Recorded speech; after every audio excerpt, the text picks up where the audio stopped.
भोजपुरी की नाक काटने से फुर्सत नहीं मिली होगी, लेकिन इनकी मौका परस्ती और बेशर्मी का आलम ये है कि राजनीति में आने का निर्णय लेने के बाद भी ये बिहार की समस्याओं पर बोलने से पहले टिकट मिलने का इंतजार कर रहे हैं।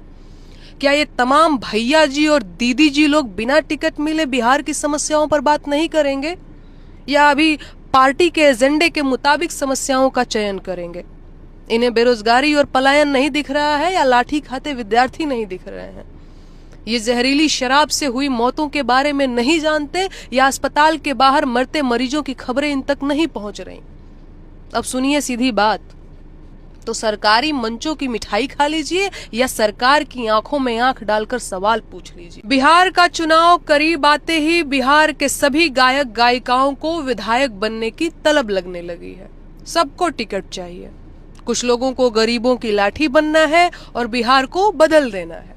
कुछ लोगों को मोदी जी में भगवान दिखने लगा है, लेकिन बिहार को बदले बिना ये भी नहीं मानेंगे। ये सब पलायन जरूर रोक देंगे।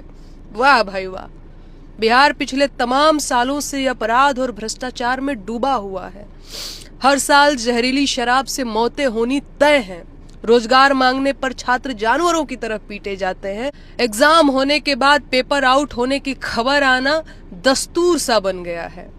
मरीज अस्पतालों के बाहर लाइन में मर जाते हैं और दुर्भाग्य प्रबल हुआ तो अस्पताल का मुंह देखे बिना ही स्वर्ग सिधार जाते हैं।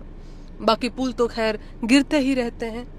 लेकिन इन तमाम अवसरवादी महत्वाकांक्षी गायकों और गायिकाओं ने कभी भी बिहार के इन बेहद जरूरी मुद्दों पर अपनी जुबान नहीं खोली। यहाँ तक तो गनीमत है, नहीं बोले होंगे भाई। भोजपुरी की नाक काटने से फुर्सत नहीं मिली होगी, लेकिन इनकी मौका परस्ती और बेशर्मी का आलम ये है कि राजनीति में आने का निर्णय लेने के बाद भी ये बिहार की समस्याओं पर बोलने से पहले टिकट मिलने का इंतजार कर रहे हैं। क्या ये तमाम भैया जी और दीदी जी लोग बिना टिकट मिले बिहार की समस्याओं पर बात नहीं करेंगे, या अभी पार्टी के एजेंडे के मुताबिक समस्याओं का चयन करेंगे? इन्हें बेरोजगारी और पलायन नहीं दिख रहा है, या लाठी खाते विद्यार्थी नहीं दिख रहे हैं?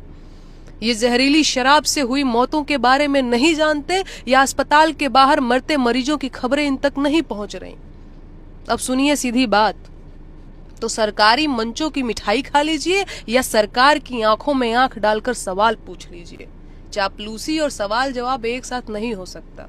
जनता गरीब है, बदहाल है, लेकिन मूर्ख नहीं है।